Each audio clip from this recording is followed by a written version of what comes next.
Hi guys, so I just did a pose breakdown of Cobra pose versus high Cobra versus upward facing dog. So in flow classes and Black Swan, we stick with Cobra.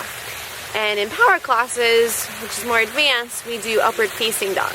So the reason being, because people have a tendency to do what we call Cobra dog, which is doing upward facing dog with your upper body, and then doing Cobra pose with your legs and your hips.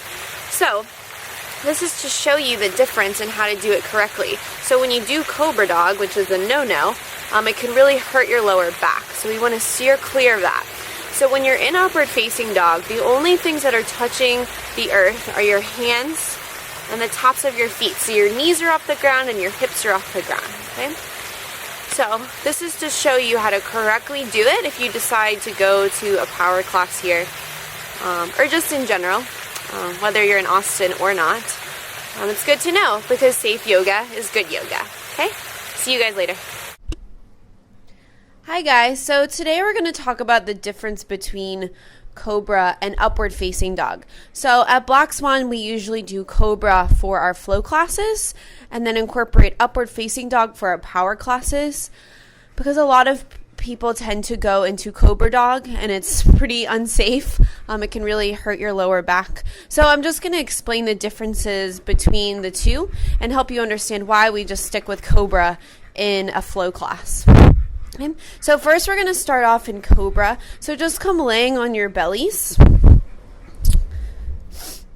And then really press the tops of your feet into the ground. So engaging your lower belly here, really powering up your legs, internally rotating your thighs. So internally rotating your thighs towards your midline kind of helps to press your feet into the mat. So it's that same, idea of mountain pose in every pose. Okay, and then take your hands right under your shoulders. So your fingertips will be in line with the tops of your shoulders. Okay? And then on an inhale, start to lift your chest up, putting barely any weight into your hands. So you should be able to lift your hands off the mat and squeeze your shoulder blades together. So using your back strength here to lift up high. Open up your chest towards the front of the room. You're energetically pulling your hands towards the back of the room to really open up your chest here. Good.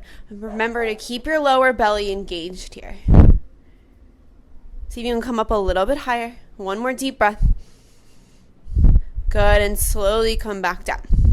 So the next version is high Cobra.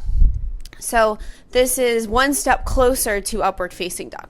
So you take your hands down about an inch. So the heel of your hand will be in line with your bottom rib here. Okay? And then on an inhale, lift your chest. You can put weight into your hands for this pose. So activating your arms, squeezing your shoulder blades together, squeezing your elbows together behind you. Good, deep breaths. See if you can come up a little bit higher. Pressing your feet into the ground. Power up your legs. Good, one more breath here. Good, and slowly come all the way down to your mat. So the next step is upward facing dog. So this is what we do in power classes. It's part of a vinyasa. So you're going to have your hands in the same position that you did for your high Cobra. So your heel of your hands are going to be right in line with your bottom rib. So on an inhale, start to lift your chest up. So you're in that high Cobra.